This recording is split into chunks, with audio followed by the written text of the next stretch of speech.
People look to you for leadership, and you've had a very public life of leadership. So what has that taught you about the tools and the resources for leaders perhaps in other areas?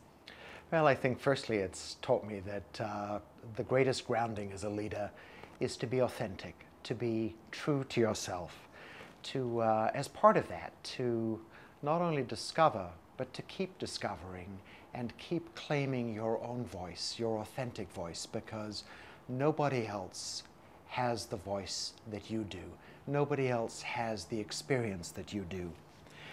I think secondly, a profound realization of something that may be so obvious, which is that we are all leaders.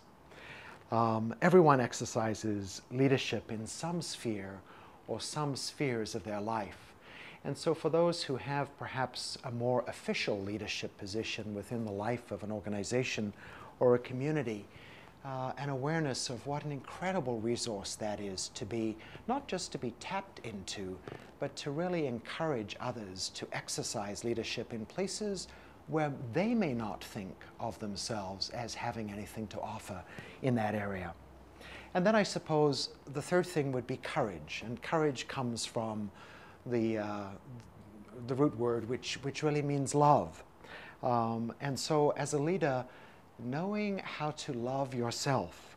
Now, is that an odd thing to say about leadership?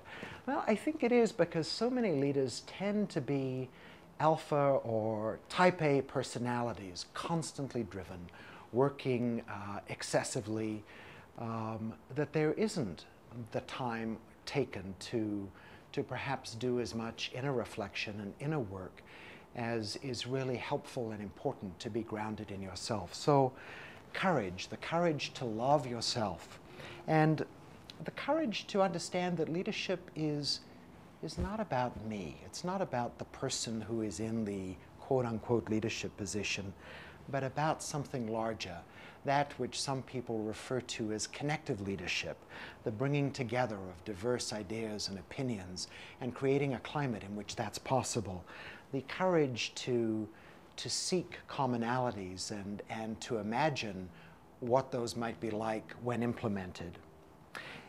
I suppose one of the other key pieces would be to say it's important to be mindful about who I am, not just my strengths, not having only courage, but knowing what my weaknesses are, and to know that they're not a deficit, they're just part of who I am. And the things that are my areas of weakness may be someone else's area of incredible strength. And then I suppose joy. There has to be joy, gladness in what you do and the mission that you're about, whether that's in the corporate world, in the civic arena, or anything else.